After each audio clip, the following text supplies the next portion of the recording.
मौलाना जर्जिस अंसारी के बयानात सुनने के लिए मौलाना साहब के ऑफिशियल यूट्यूब चैनल मौलाना जर्जिस अंसारी स्पीचेस को सब्सक्राइब करें। अज़ीम सद्र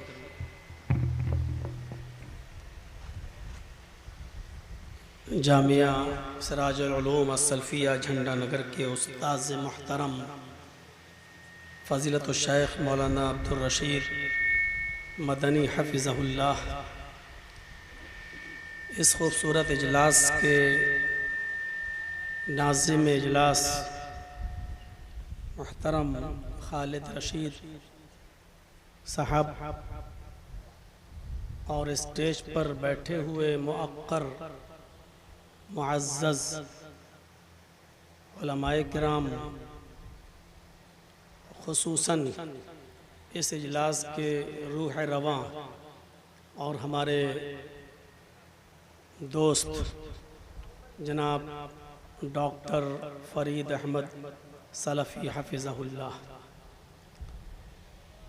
यकीनन जिन्होंने बहुत ही ज़्यादा फ़ोन करके कॉल करके रात के 1-1 बजे और 2-2 बजे भी डिस्टर्ब करके इतनी उजलत में और इतनी जल्दबाजी में ये प्रोग्राम का हमारे ऊपर प्रेशर बनाया, बिलाखिर उनका इसरार हमारे इनकार पर गालिब आया और मैंने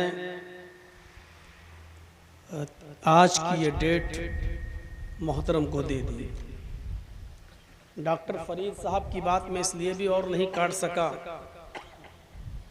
कि मैं जिस जगह पे था उसके बारे में आपने सुना ही होगा। मीडिया वालों की बड़ी मेहरबानी रही हमारे ऊपर और इन्होंने वहाँ उस जगह पर पहुँचाने में कोई कसर नहीं छोड़ी। इनको गोल्ड मेडल मिलना भी चाहिए था और मिला भी होगा कहीं से इनको। ये हमारे डॉक्टर फ़रीद साहब बेचारे हर महीने कभी 15 दिन में, कभी 20 दिन में, कभी 1 महीने में आते थे, मिलते थे और हर तरीक़े का ताआवुन इनका रहा। हमारे बच्चे वग़ैरह जब मिलने आते थे तो ये उनका टिकट यहाँ से निकाल दिया करते थे ऑनलाइन। बहरहाल इन्होंने बहुत ज़्यादा वहाँ के चक्कर लगाए, जो ज़रूरत मुझे हुआ करती थी वहाँ पहुँचाते थे। तो जाहिर बात है कि एक ताल्लुक़ भी था इनसे।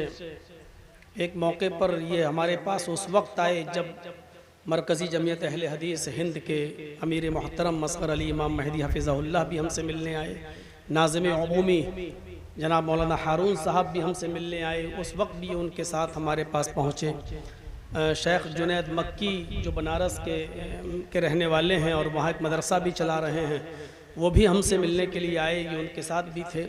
तो कई मरतबा आए। इनका एक दबाव हमारे ऊपर, एक ये कहिए एहसान कह लीजिए, इनकी खिदमत कह लीजिए, या इसको जो भी नाम दिया जाए, उसका भी एक प्रेशर था मेरे ऊपर कि जो प्रोग्राम बेचारे मांग रहे हैं इतनी उजलत में, इतनी जल्दबाजी में। बहरहाल मैंने दिया और ये मैं यहाँ आया। पेशरू खुतबा से आपने बहुत अच्छी अच्छी बातें सुनी। किसी ने जहेज़ के ऊपर, किसी ने मौत के ऊपर, किसी ने किसी और टॉपिक पर ख़िताब किया। आपने उन सब के मुख्तलिफ़ उलमा से उनके मुख्तलिफ़ अनावीन पर मुख्तलिफ़ उसलूब व लहजे में आपने ख़िताब सुना। मेरे बाद भी आप इस इलाक़े के नामवर ख़तीब मौलाना अहमद हुसैन साहब हफ़िज़हुल्लाह आपके सामने ख़िताब करेंगे। उनका अपना एक लहजा है, उनका अपना एक उसलूब है, वो अपने उस प्यारे उसलूब में आपके सामने बोलेंगे। उनकी करम फरमाई है कि उन्होंने मुझे अपने से पहले वक्त दे दिया, कुर्बानी दी उन्होंने। अल्लाह रब्बुल आलमीन उनको जज़ाए खैर अता फ़रमाए। बीमार आजकल हर आलिम ही है। हम लोग ख़ुद अब बीमारी की दहलीज पर अब कदम रखने लगे हैं धीरे धीरे। जो बीमार हैं अल्लाह उनको शिफ़ाए कामिला और आजला अता फ़रमाए, बोलने की हिम्मत दे। और जो उलमा ने तक़रीरें की हैं, ख़िताब किया है, हमारी दुआ है अल्लाह रब्बुल आलमीन से कि अल्लाह आलमीन कहने वालों को भी और सुनने वालों को भी अमल की पूरी पूरी तौफ़ीक़ अता फ़रमाए। मैंने कुरान करीम की जो आयत करीमा तिलावत की है, उस आयत करीमा के तर्जुमे को मैं आपके सामने रखता हूँ, उससे आपको अंदाज़ा हो जाएगा कि मेरा टॉपिक क्या है, मेरा मौजू क्या है। अल्लाह रब्बुल आलमीन ने फरमाया, वमन यब्तगी गैरल इस्लामी दीनन फलन युक़बल मिन्हु, जो इस्लाम को छोड़कर कोई दूसरा दीन तलाश करेगा वो कबूल नहीं किया जाएगा और आखिरत में वो खसारा उठाने वालों में से हो जाएगा। मैं मुसलमान हूँ इसलिए इस्लाम की तारीफ कर रहा हूँ, ऐसी बात नहीं है। मैं इसलिए ये बोल रहा हूँ क्योंकि कुरान पर हमारा ईमान है और कुरान की आयत है, इसलिए हमें तारीफ करना पड़ रही है, ऐसी बात नहीं है। बात दरअसल ये है कि कोई भी शख्स अगर इसको ये सोच कर सुनेगा कि मौलाना साहब इस्लाम की तारीफ कर रहे हैं, बकिया दूसरे मज़ाहिब का खंडन कर रहे हैं, तो कभी भी वो दुरुस्त बात को ना सुन पाएगा ना समझ पाएगा। बात इस नौइयत के साथ सुननी चाहिए कि इस्लाम के अंदर खुसूसियात क्या हैं, और कोई भी शख्स जो यहाँ बैठा हो, चाहे वो हिंदू हो या मुसलमान हो, किसी भी मज़हब का, किसी भी धर्म का हो, वो ये ना सोचे कि इस्लाम की जो तारीफ हो रही है वो इसलिए कि हम मुसलमान हैं। नहीं, इस्लाम आदम अलैहिस्सलातु वस्सलाम से लेकर मुहम्मदुर रसूलुल्लाह सल्लल्लाहु अलैहि वसल्लम तक जितने भी ऋषि, पैगंबर, मुनि, रसूल, अवतार जितने भी आए, उन सब का दीन, उन सब का धर्म इस्लाम था। इस्लाम अरबी ज़बान में अगर आप सुन रहे हैं तो आपको अजीब सा लग सकता है, लेकिन जब आप अपनी मादरी ज़बान में जब इसका आप तर्जमा करेंगे तो आप समझ जाएंगे कि इस्लाम हमारा भी मज़हब है। जैसे हमको अपने मज़हब को सनातन कहने में कोई एतराज़ नहीं है, क्योंकि सनातन का माना ही होता है शांति वाला, सनातन का माना ही होता है सत्य की तरफ अग्रसर करने वाला, सनातन का माना ही होता है जिसके अंदर अमन हो, सुकून हो, शांति हो।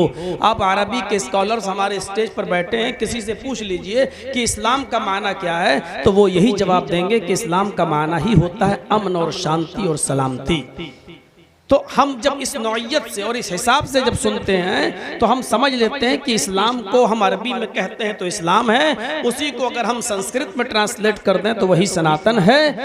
बस फर्क इतना है कि हम थोड़ा सा अपना दिल बड़ा करें, हम अपना थोड़ा सा कुशादा कल्बी का सबूत दें, अपने दिल को चौड़ा करें और सुनने की क्षमता अपने अंदर रखें, तो हमें बहुत से जो पर्दे हैं जिस पे धूल छा गई है वो छट जाएगी। वमन यब्तगी गैरल इस्लामी दीनन फलन युक़बल मिन्हु, जो इस्लाम को छोड़कर कोई दूसरा दीन तलाश करेगा वो कबूल नहीं होगा। अगर आप ये सोचेंगे ये वो इस्लाम है जो मुहम्मदुर रसूलुल्लाह लेकर आए, नहीं, मैं उस इस्लाम की बात कर रहा हूं जो आदम से लेकर मुहम्मदुर रसूलुल्लाह सल्लल्लाहु अलैहि वसल्लम तक सारे पैगंबर लेकर आए, और जिसके बारे में अल्लाह रब्बुल आलमीन ने खुद अपने लास्ट मैसेंजर को, आखिरी नबी को कहा था, शरअ लकुम मिनद्दीनि मा वस्सा बिही नूहन वल्लज़ी औहैना इलैक वमा वस्सैना बिही इब्राहीम व मूसा व ईसा अन अक़ीमुद्दीन वला ततफ़र्रक़ू फ़ीह। ऐ मोहम्मद सल्लल्लाहु अलैहि वसल्लम, हमने आपके लिए जिस दीन को नाफिज किया है, आपसे पहले यही दीन हमने नूह अलैहिस्सलातु वस्सलाम पर भी नाफिज किया था, यही दीन हमने नूह को देकर भेजा था, इसी दीन की वसीयत हमने नूह अलैहिस्सलाम को भी की थी। शरअ लकुम मिनद्दीनि मा वस्सा बिही नूहन, इसी दीन का निफाज नूह अलैहिस्सलातु वस्सलाम ने भी किया था। वल्लज़ी औहैना इलैक, जिसकी वही हमने आपको कर दी, जिसका पैगाम हमने आपको दे दिया, जिसकी शुभ सूचना हमने आपको दे दी। और नूह अलैहिस्सलातु वस्सलाम के बाद जितने भी पैगंबर इस दुनिया में आए, जितने भी अवतार, ऋषि, मुनि, मैसेंजर्स इस दुनिया में आए, हमने उनको भी यही दीन देकर भेजा। वमा वस्सैना बिही इब्राहीमा व मूसा व ईसा नकीमुद्दीन। नूह के बाद इब्राहीम, इब्राहीम के बाद मूसा, मूसा के बाद ईसा, सबके ऊपर हमने इसी दीन को नाफिज किया था। आप कोई नया दीन लेकर नहीं जा रहे हैं, आपको कोई मैंने नया दीन देकर नहीं भेजा, आपको कोई नया पैगाम देकर हमने नहीं भेजा। आपसे पहले यही दीन नूह को दिया था, यही दीन आपसे पहले इब्राहीम को दिया था, आपसे पहले मूसा को दिया था और ईसा को दिया था। मेरे भाइयों, क्लियर कर दिया।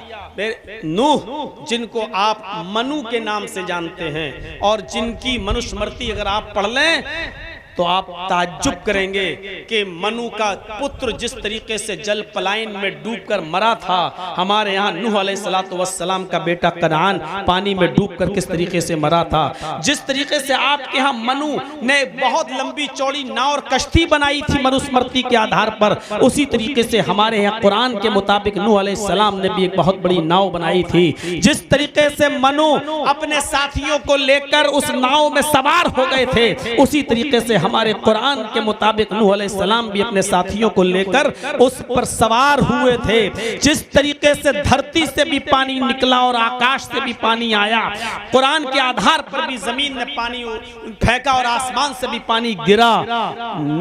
आपके मनुस्मृति के आधार पर मनु का पुत्र पर्वत पे चढ़ गया, हमारे कुरान के मुताबिक नूह अलैहिस्सलाम का बेटा कनान पहाड़ पे चढ़ गया। मनु ने अपने पुत्र को अपनी कश्ती में आने के लिए कहा और कहा कि तुम हमारे मार्ग को स्वीकार कर लो। मनुस्मृति के आधार पर मनु के पुत्र ने मनु की बात न मानी और डूब के मर गया। हमारे कुरान के मुताबिक नूह अलैहिस्सलाम के बेटे ने नूह की बात नहीं मानी और बिलाखिर वो उसी पानी में गर्क होकर मर गया, डूब के मर गया। तो आप जिसको मनु कहते हैं, हम उसी को नूह कहते हैं। और हमारा कुरान ये कह रहा है कि मोहम्मद सल्लल्लाहु अलैहि वसल्लम, आपसे पहले ये दीन हमने नूह को दिया था। और मुझे इस स्टेज पर इन उलमा की मौजूदगी में ये कहने में जरा बराबर भी झिझक नहीं होती है कि हम ये कह सकते हैं कि आए मोहम्मद सल्लल्लाहु अलैहि वसल्लम, ये दीन वही है जो आपसे पहले मनु लेकर आए, जो आपसे पहले इब्राहिम लेकर आए, जो आपसे पहले मोसेस को और जीसस को दिया गया था। आपको मैं वही दीन देकर भेज रहा हूं, आपको मैंने कोई नया दीन देकर नहीं भेजा है। इब्राहिम को ब्राह्म के नाम से याद किया गया है वेदों में, मूसा को मूसा और बाइबल में मोसेस के नाम से याद किया गया है, और ईसा को बाइबल में जीसस और वेदों में यीशु के नाम से याद किया गया है और कहा गया है। तो ये दीन सबका था, ये धर्म सबका था। अब कोई भी मीडिया वाला या कोई भी आदमी यहाँ वैसा बैठा हो जो दूसरे धर्म से ताल्लुक रखता हो, अब वो इस जहन को बना ले कि हमने ये बात इस्लाम की तारीफ इसलिए की है कि ये आदम से लेकर मोहम्मदुर रसूलुल्लाह तक जितने भी प्रॉफिट आए ये सबका दीन है, आपका भी दीन है, हमारा भी दीन है। ये अलग बात है कि जो नबी, जो पैगंबर, जो ऋषि जिस दीन को अपने जमाने में लेके आया, उस नबी के इस दुनिया से जाने के बाद उनकी कौम ने, उस जाति के लोगों ने उसके अंदर बहुत सी गड़बड़ियां पैदा कर दी। उस ऋषि पैगंबर के जाने के बाद, उस अवतार के जाने के बाद बहुत सी चीजों में आमेजिश कर दी। बहुदेववादियत के अंदर एक ईश्वरवाद के अंदर, एक तौहीद के अंदर बहुदेववादियत और बहु पूजा को शामिल कर लिया।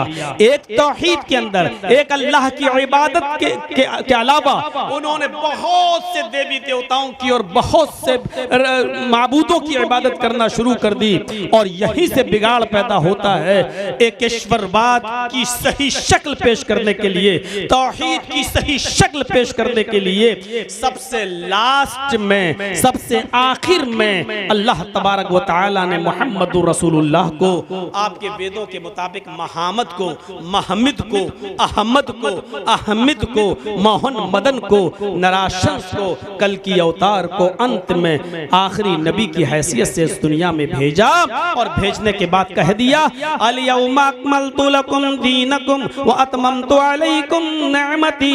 ऐ मोहम्मद सल्लल्लाहु अलैहि वसल्लम, आज मैंने तुम्हारे लिए तुम्हारे दीन को मुकम्मल कर दिया।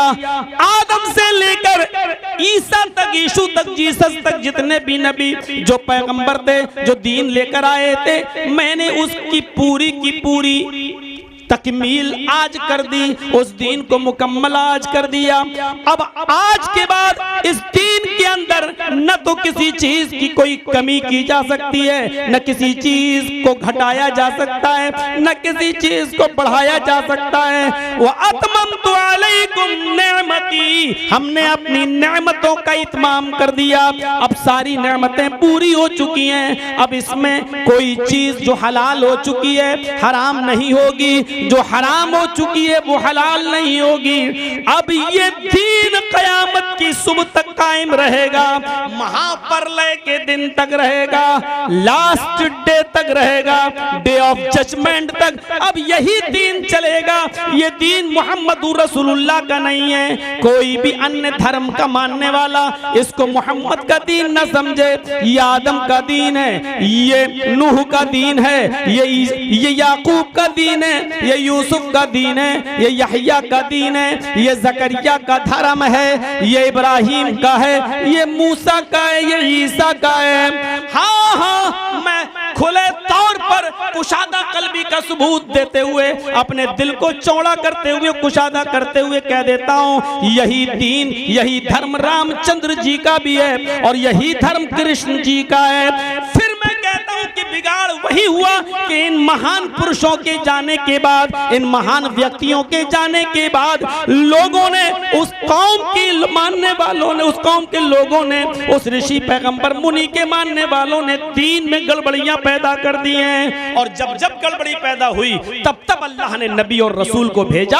और ये बात तो कृष्ण जी भी कहा करते थे, यदा यदा ही धर्मस्य ग्लानिर्भवति भारत, जब जब धर्म बिगड़ेगा उसके अंदर गिलानी होगी, अधर्म का रास्ता साफ, अधर्म बढ़ेगा, पाप बढ़ेगा, जुल्म बढ़ेगा, ज्यादतियां बढ़ेंगी, अधर्म बढ़ेगा, बहुदेववादियत बढ़ेगी, एक ईश्वर की उपासना और पूजा छोड़कर लोग बहुत से देवी देवताओं की और खुदाओं की पूजा करेंगे।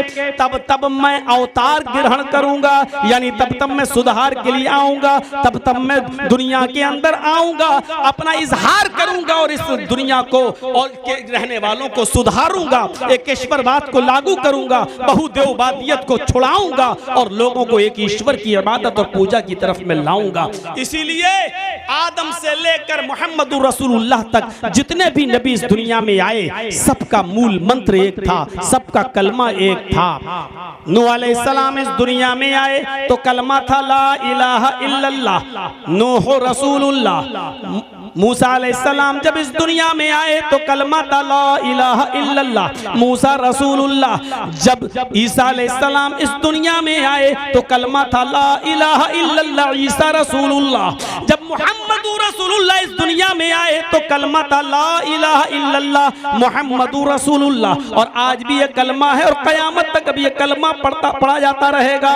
नबियों के हिसाब से दूसरा जुज़, दूसरा पार्ट तो बदलता गया, लेकिन पहले जुज़ में चेंजिंग नहीं हुई। ला इलाहा इल्लल्लाह अपनी जगह पर रहा और आज भी है। ला इलाहा इल्लल्लाह मूसा रसूलुल्लाह, ला इलाहा इल्लल्लाह नूह रसूलुल्लाह, ला इलाहा इल्लल्लाह ईसा रसूलुल्लाह, ला इलाहा इल्लल्लाह मुहम्मदुर रसूलुल्लाह। मेरे भाइयों, मैं ला इलाहा इल्लल्लाह, अल्लाह के अलावा कोई माबूद नहीं, एक ईश्वर की तपस्या और पूजा के अलावा किसी और की नहीं, सिर्फ एक ही है जिसके सामने सर झुकाया जाए।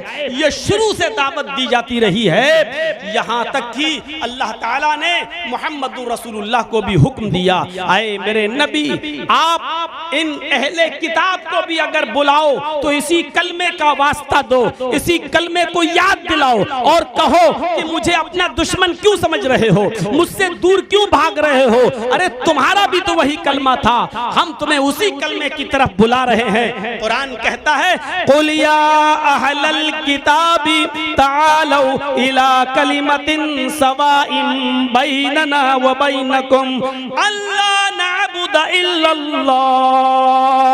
आए हमारे नबी, आए पैगंबर, आप कह दो, आए अहले किताब, आए तौरात वालों, आए जबूर वालों, आए इंजील वालों, आए यहूदियों, आए ईसाइयों, आए मूसा के मानने वालों, आए ईसा के मानने वालों, आओ एक ऐसे कलमे की तरफ, तालौ, आओ एक ऐसे इला कलिमतिन, एक ऐसे कलमे की तरफ, सवाइम बैनना व बैनकुम, जो तुम्हारे दरमियान और हमारे दरमियान समानता रखता है, बराबरी रखता है, जो तुम भी पढ़ते हो हम भी पढ़ते हैं, जो कलमा तुम्हारा भी है हमारा भी है, तालौ इला कलिमतिन सवाइम बैनना व बैनकुम, आओ एक ऐसे कलमे की तरफ जो हमारे और तुम्हारे दरमियान बराबर है। यानी वो तुम्हारा भी कलमा और हमारा भी कलमा है, फिर हमसे नफरत क्यों है? भाई तुम भी तो पढ़ते हो ला इलाहा इल्लल्लाह। अब अरबी में ला इलाहा इल्लल्लाह सुनने के बाद अचंबा, आश्चर्य होता है, नहीं साहब ये कैसे कलमा हो सकता है? ये कलमा है, शक्ल बदल सकती है। तौरात आप पढ़े हैं तो तौरात में यानी जिसको आज ओल्ड टेस्टामेंट कहा जा रहा है, उसमें भी यही लिखा है। यह अलग बात है कि इंग्लिश में उसमें यह लिखा हुआ है, गॉड इज ओनली वन, अल्लाह सिर्फ एक है। ला इलाहा इल्लल्लाह, हमारे यहां उसकी वजाहत यह कोई है ही नहीं, सिर्फ अल्लाह। बाइबल जब आप पढ़ेंगे तो उसमें दियर लग जाता है, दियर इज नो गॉड, और आगे थोड़ा सा बढ़ा दिया जाता है, but God is only one. चीज वही है। तौरात ओल्ड टेस्टामेंट पढ़ेंगे तो लिखा God is only one. New testament जिसको हम इंजील कहते हैं, जब इंजील पढ़ते हैं तो उसमें लिखा है देयर इज नो गॉड, कोई खुदा नहीं है। फिर लिखा but God is only one, Allah एक। थोड़ा सा और आगे बढ़ेंगे तो उसमें लिखा है he has no father and he has no mother, no brother, no sister। ना उसका कोई बाप है, न माँ है, न भाई है, न बहन है। आप इसकी वजाहत कुरान में चाहते हैं तो कुरान में स्पष्ट और वाज़ेह तरीके से कहा गया है, कुल हुवल्लाहु अहद अल्लाहु समद लम यलिद व लम यूलद। ना उसने किसी को जना है, ना वो किसी से जना गया है, ना उसका कोई बाप है, ना उसका कोई बेटा है।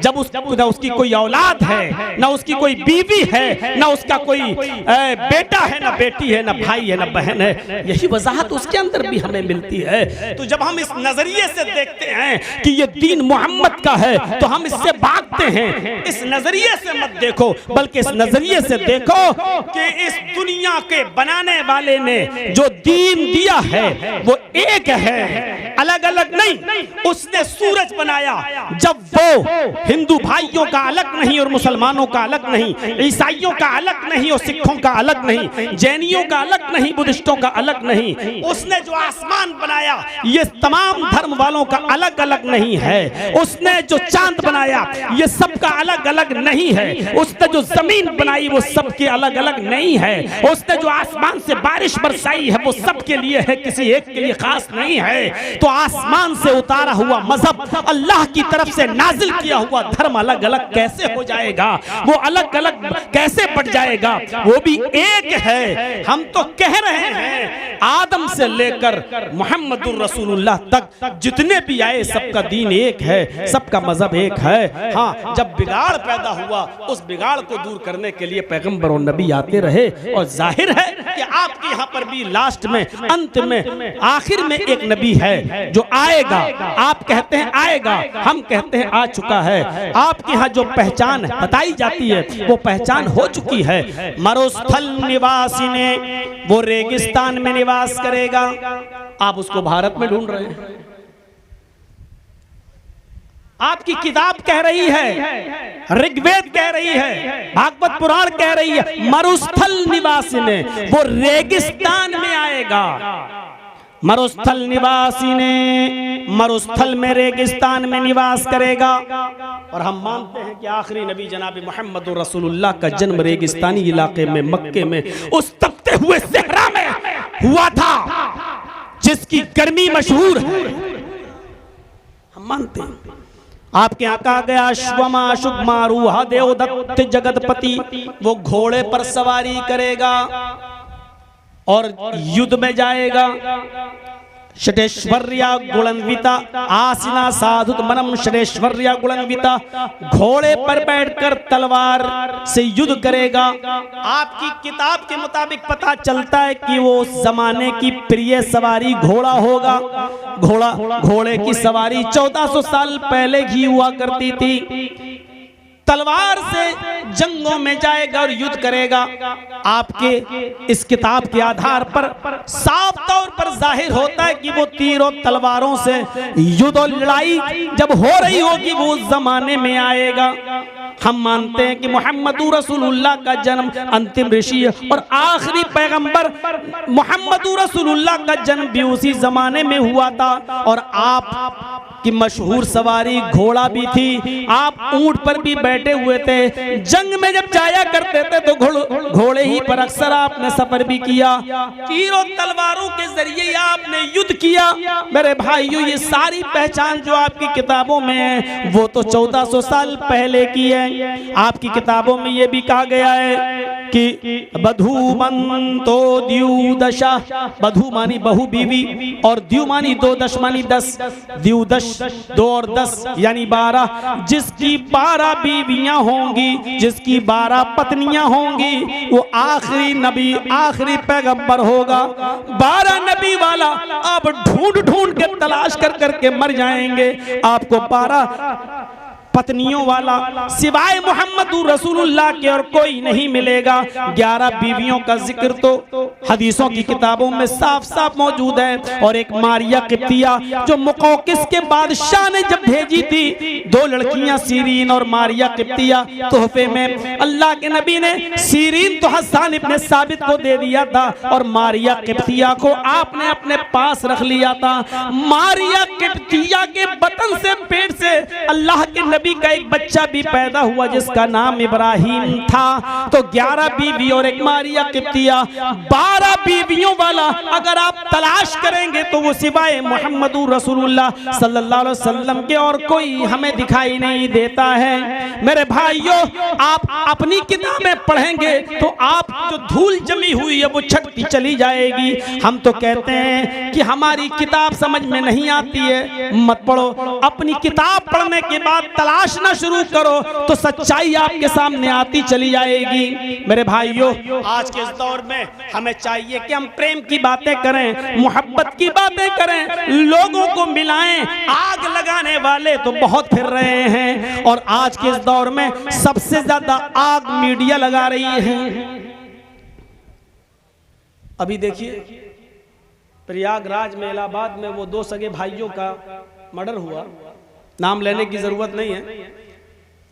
मेरी कहीं तकरीर भी नहीं हुई और जेल से छूटने के बाद तो हम बोले ही नहीं, कहीं पर भी एक लफ्ज नहीं बोला। और देख लो इन लोगों को मिल गई। तकरीर में कोई लफ्ज ही नहीं, लेकिन फिर भी दिखा रहा है मीडिया में एक पालतू कुत्ता, किसी की डाली हुई हड्डियों पे पल्ला वाला, फिर भी डाल रहा है। ये भड़काऊ भाईजान तो 2 कदम आगे निकले। क्या बोलते हैं इन 2 सगे भाइयों की हत्या के बारे में, जबकि वो है ही नहीं, मैं बोला भी नहीं। अब इनके ऊपर मानहानि का केस करूं तो क्या होगा? इनका कुछ हो पाएगा? कुछ नहीं हो पाएगा, कुछ नहीं। तो बहुत होशियार रहने की जरूरत तो है ही, लेकिन जरूरत है इस बात की कि हम प्यार और मोहब्बत की बातें करें और लोगों को एक प्लेटफार्म पे लाने की कोशिश करें। मेरे भाइयों, ये दीन आदम से लेकर नूह तक, नूह से आदम और नूह से लेकर मोहम्मद रसूलुल्लाह तक सारे लोगों का ये दीन है। इसमें तौहीद है। हमारे हिंदू भाइयों में भी तौहीद है। अभी क्या बता रहा हूं, एकेश्वरवाद, एकम ब्रह्मा द्वितीय नास्ति, एक ही है दूसरा नहीं, देयर इज नो गॉड, ये क्या है? तौहीदी तो है। बल्कि ऋग्वेद अगर आप पढ़ेंगे तो आप ताज्जुब करेंगे, ऐसा भी बयान हो सकता है। ऋग्वेद में लिखा है जिस तरह प्रेम करने वाली पत्नी का एक ही पति होता है, उसी तरह सच्चे भक्त का एक ही ईश्वर होता है। ऋग्वेद पढ़ेंगे तो आप आश्चर्य करेंगे। इसके आगे लिखा हुआ है बहुत से मर्दों से संबंध रखने वाली वेश्या कहलाती है। ऋग्वेद कहती है एक ईश्वर को छोड़कर बहुत से लोगों के सामने मस्तिष्क को टेकने वाला, माथा झुकाने वाला वेश्या समान होता है। ये ऋग्वेद में लिखा है। अब तौहीद देख लीजिए क्या है। प्रेम करने वाली पत्नी का एक ही पति होता है, उसी तरह सच्चे भक्त का एक ही ईश्वर होता है। बहुत से मर्दों से संबंध रखने वाली, बहुत से पुरुषों से संबंध रखने वाली वेश्या कहलाती है। उसी तरह बहुत से लोगों के सामने अपना माथा टेकने वाला वेश्या समान कहलाता है, वेश्या समान होता है। क्या रह गया है? इस तौहीद को जरा देखिए। और आज हम और हमारे मुसलमान भाई भी अपना माथा पटके और गौर करें। वला तदउ मिन दूनिल्लाहि मा ला यनफउक वला यजुरुक फ़इन फ़अलता फ़इन्नका इज़म मिनज़ ज़ालिमीन। अल्लाह को छोड़कर तुम जिनको पुकार रहे हो वो तुम्हें ना नफा दे सकते हैं ना नुकसान पहुंचा सकते हैं।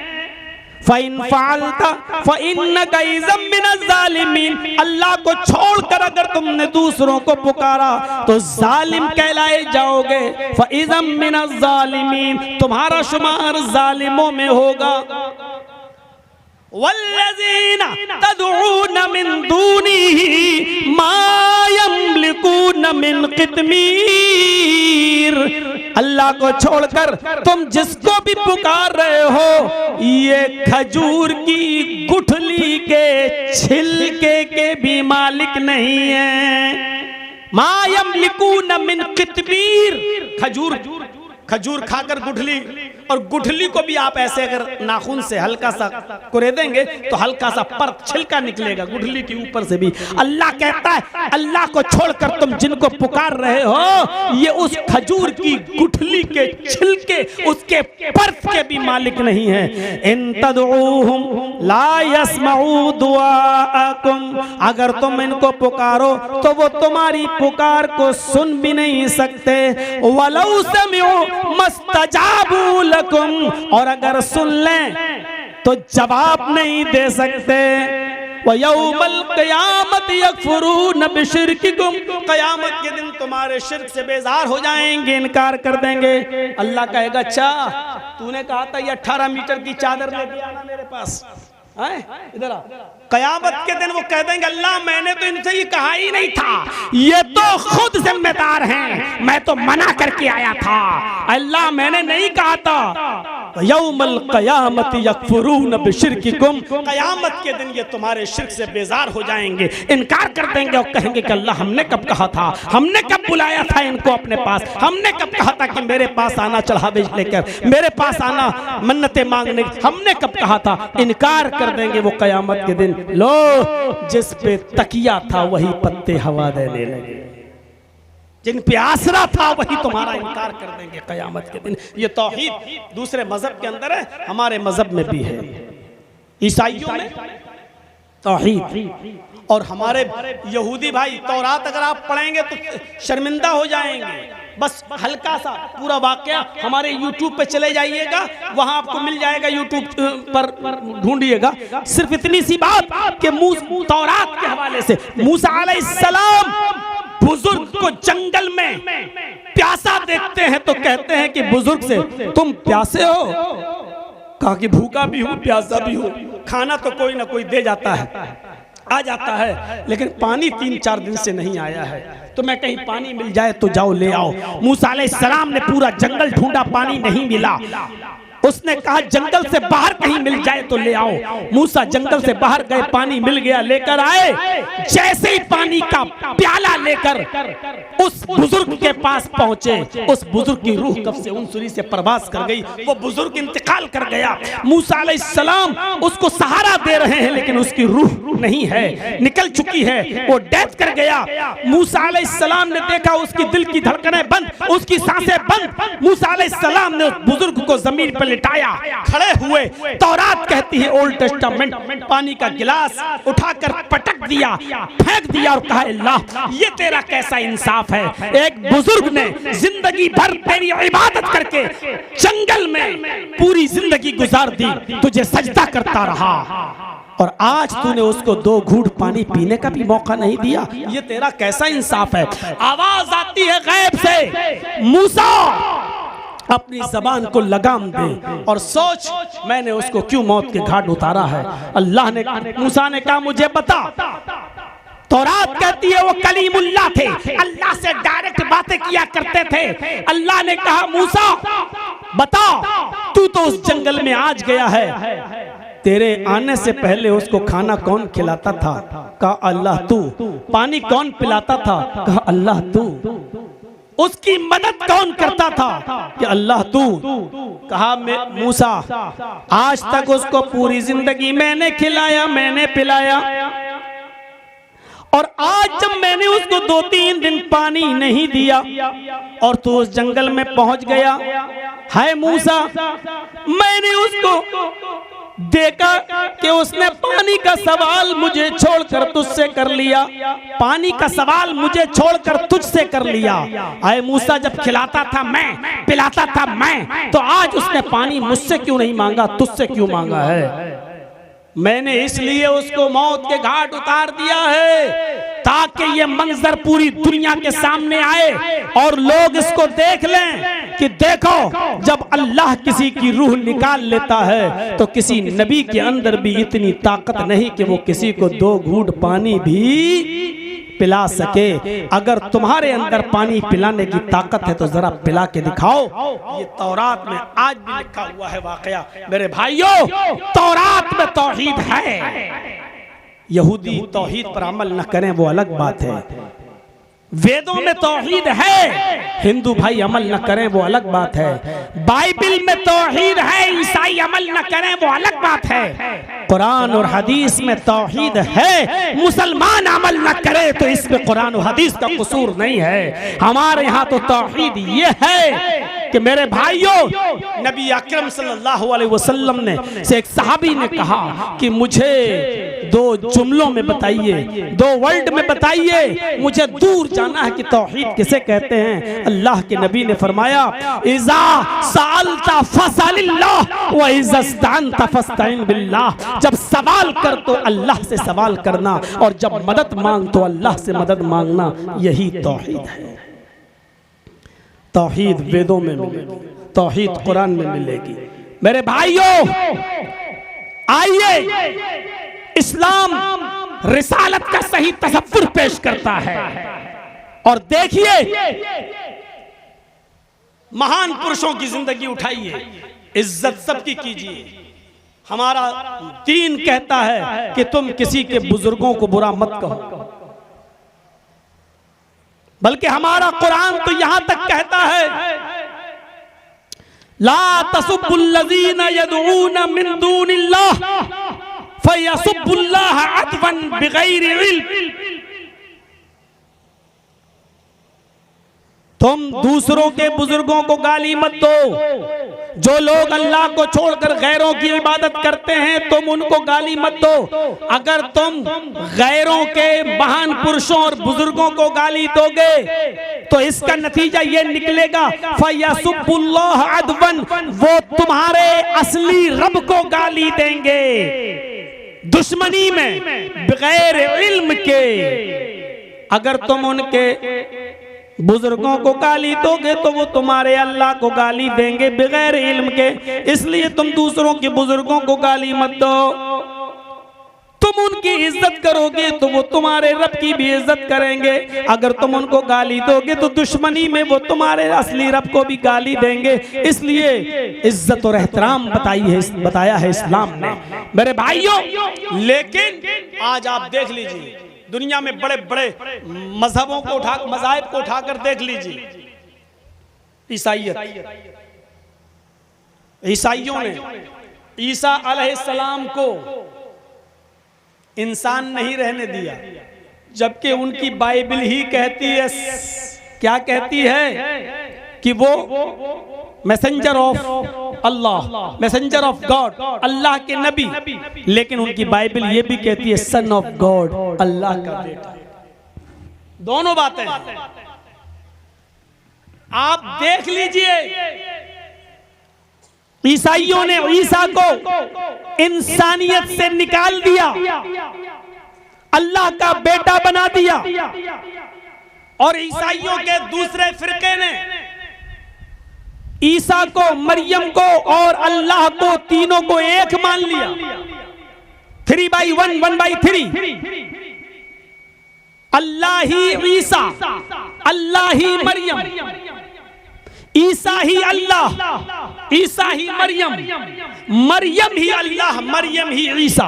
तीन एक और एक तीन। ईसाइयों ने ईसा को अलग कर दिया, इंसानियत से निकाल दिया। यहूदियों ने मूसा को भी अल्लाह का बेटा मान लिया। सिखों में चले जाओ, किसी गुरुद्वारे में गुरु नानक की जहां मूर्ति बनी हुई है वहीं नीचे लिखा है नानक भगवान। उन्होंने गुरु नानक को भी इंसानियत से निकालकर भगवान का दर्जा दे दिया। गौतम बुद्ध के मानने वालों ने, बुद्धिस्टों ने, और बहुत दूर जाने की जरूरत नहीं, लुम्बिनी चले जाओ जहां गौतम बुद्ध की बहुत बड़ी मूर्ति बनी हुई है। उस मूर्ति के नीचे जाकर देखेंगे तो लिखा है बुद्ध भगवान। गौतम बुद्ध के मानने वाले बुद्धिस्टों ने गौतम बुद्ध को इंसानियत से निकाल दिया। वो गौतम बुद्ध जिसकी बीवी थी, वो गौतम बुद्ध जिसका बेटा राहुल था, वो गौतम बुद्ध जो अपनी बीवी पत्नी को छोड़कर, अपने बेटे राहुल को छोड़कर जंगलों की खाप छानने के लिए चले गए और सत्य की तलाश में, खोज में निकल गए। जिन्होंने पेड़ों के पत्ते और लकड़ियां चबा चबा कर जिंदगी गुजारी सत्य की तलाश में। वो इंसान थे इसलिए कि उनकी बीवी थी, वो इंसान थे इसलिए कि उनका बेटा था। लेकिन सत्य की खोज में अपनी बीवी को और अपने बेटे राहुल को छोड़कर जंगलों की खाक छानने के लिए चले गए और सत्य की तलाश में लोगों ने उनको भी भगवान का दर्जा दे दिया। हमारे हिंदू भाइयों में आ जाइए, रामचंद्र जी को महान पुरुष और मर्यादा पुरुषोत्तम मानना ठीक था, लेकिन भगवान का दर्जा दे दिया। कृष्ण जी को भी मर्यादा पुरुषोत्तम और महान पुरुष तक मामला ठीक था, लेकिन उनको भी भगवान का दर्जा दे दिया। आप देखिए दुनिया में कोई एक धर्म ऐसा नहीं मिलेगा आपको जिन्होंने अपने यहाँ आने वाले ऋषि मुनि और पैगंबर को भगवान का दर्जा न दिया हो, इंसानियत से न निकाला हो। इस्लाम एक ऐसा मजहब है जिसने बताया अल्लाह की जात क्या है और उसके पैगंबर की हैसियत क्या है। पैगंबर अल्लाह के जिस्म का या रब के जिस्म का कोई अंश नहीं होता है, बल्कि वो बंदों में से कोई मनुष्य, कोई इंसान होता है जिसको वो रसूल बनाता है। क़ुल इन्नमा अना बशरुम मिस्लुकुम, ऐ नबी अनाउंसमेंट कर दो, ऐ नबी कह दो कि मैं तुम्हारी तरह का एक बशर हूँ। ऐ नबी कह दो कि मैं तुम्हारी तरह का एक इंसान हूँ। इन्नमा अना बशरुम मिस्लुकुम, आए नबी कह दो कि मैं खाने में, पीने में, चलने में, फिरने में, उठने में, बैठने में, दुख में, खुशी में, गम में, बीमारी में, शादियों ब्याह में मैं तुम्हारी तरह का इंसान हूँ। बशरुम मिस्लुकुम, तुम्हारी तरह का बशर हूँ। मैं भी एक इंसान हूँ, मैं भी। इन्नमा अना बशरुम मिस्लुकुम, तुम खाते हो हम भी खाते हैं, तुम पीते हो हम भी पीते हैं, तुम सोते हो हम भी सोते हैं, तुम्हें शादी की जरूरत पड़ती है मैंने भी शादी की, तुम्हारे बच्चे हैं हमारे भी बच्चे हैं, तुम्हें दुख और सुख पहुंचता है मुझे भी दुख और सुख पहुंचता है। हाँ, क्या नबी को खुशी नहीं पहुंची? हाँ, पहली जंग 313 मुसलमान 1000 से ज्यादा काफिर का लश्कर जब ये फतह हुई और जंग जीते तो खुशी हुई, क्यों नहीं होगी?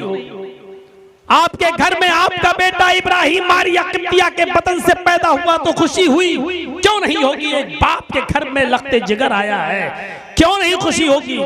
हाँ, गम भी पहुंचे। यही बेटा इब्राहिम जब नबी अकरम के हाथों में आखिरी सांस लेता है, खबर मिलती है आपका बेटा बीमार है। 1.5 साल का 18 महीने का ये बच्चा मारिया किब्तिया के बतन से पैदा होने के बाद 18 महीने जिंदा रहने के बाद 1.5 साल की मुद्दत गुजारने के बाद नबी अकरम किसी जगह पर दीन का प्रचार कर रहे हैं, खबर मिलती है आपका बेटा बीमार है। सबको छोड़कर आते हैं, जैसे घर पहुंचते हैं सिसकियां लेते हुए अपने बेटे को उठाते हैं बिस्तर से, हाथ में लेते हैं। शायद बेटा अपने बाप के इन्हीं नरम हाथों का इंतजार कर रहा था। जैसे इब्राहिम अपने बाप के हाथों में आता है उसका इंतकाल हो जाता है। नबी अकरम ने अपने बेटे की बॉडी को 1.5 साल के उस बच्चे को जैसे ही अपने बिस्तर पे रखा, इंतकाल कर चुका है, गोद में लिया तो इंतकाल, और जब रखा तो आंखें डुबडुबा गईं, आंखों में आंसू आ गए। बुखारी किताबुल जनाइज के अल्फाज तो ये कहते हैं, इन्नल आइना तदमउ वल कल्ब यहज़ुन, आए मेरे बेटे तेरे इंतकाल से मेरी आंखें अश्कबार हो गईं, मेरा दिल गमगीन है, तेरी इंतकाल से मेरी आंखें अश्कबार हो गईं, मेरा दिल गमगीन है। लेकिन इसके बावजूद हम अपनी जबान से ऐसे जुमले अदा नहीं करेंगे, ऐसे जुमले हम नहीं निकालेंगे जो मेरे रब को नाराज कर दें, जिससे मेरा मौला नाराज हो जाए, जिससे मेरा परवरदिगार नाराज हो जाए। व इन्ना बिफिराक़िका लमहज़ून या इब्राहिम लमहज़ूनून, आ इब्राहिम तेरी जुदाई से मुझे गम जरूर हुआ है, तकलीफ हुई है, दुख हुआ है। मेरे भाइयों, नबी को खुशी भी आई, नबी को दुख भी आया। एक नौजवान अपने इलाके से आता है, अल्लाह के रसूल से कुछ शिकायत करना चाहता है अपने इलाके की कि ऐसा ऐसा है, लेकिन नबी के चेहरे को देखकर रौब व दबदबा उसके ऊपर तारी हो जाता है, वो बोल नहीं पा रहा है। नबी के चेहरे को देखकर उसके मुंह से कुछ निकल नहीं पा रहा है। आपने कहा बोलो क्या बात? जी वो हमारे गांव में कांपने लगता है। आपने कहा बोलो क्या बात, क्यों डर रहे हो, बोलो। कहा वो मेरे गांव में अल्लाह के रसूल, फिर डरने लगता है, कांपता है, थर्रा रहा है। इतना रौब, इतना जलाल, नबी के चेहरे को देखकर बात करने की हिम्मत नहीं पड़ रही है, रौब और दबदबे के मारे। अल्लाह के नबी अपनी जमीन से उठते हैं, जहां बैठे थे उस नौजवान के पास जाते हैं, उसके दोनों कांधों को पकड़ते हैं। इब्ने माजा के अल्फाज पर गौर कीजिए, उसके दोनों कांधों को पकड़ते हैं और कहते हैं इन्नी लस्तु बिमलक, मुझसे क्यों डर रहे हो? इन्नी लस्तु बिमलिक, मैं बादशाह नहीं हूँ, मैं शहनशाह नहीं हूँ, मैं बादशाह नहीं हूँ, मुझसे क्यों डर रहे हो? आना बुनो इम्रातिन, आना बुनो इम्रातिन ताकुलुल कदीद। उलमा बैठे हैं, पूछो अरबी में कदीद के माना क्या होते हैं? मेरे भाइयों, नबी अकरम उस नौजवान के दिल से डर दूर करते हैं तो क्या कहते हैं? अना बुनो इम्रातिन ताकुलुल कदीद। आए नौजवान, तुम क्यों डरते हो? मैं बादशाह नहीं, इन्नी लस्तु बिमलिक, मैं बादशाह नहीं हूँ, क्यों डर रहे हो? मैं भी ऐसी औरत का बेटा हूँ। अना बुनो इम्रातिन, मुझे भी ऐसी औरत ने अपने पेट से पैदा किया है, अपने बतन से बाहर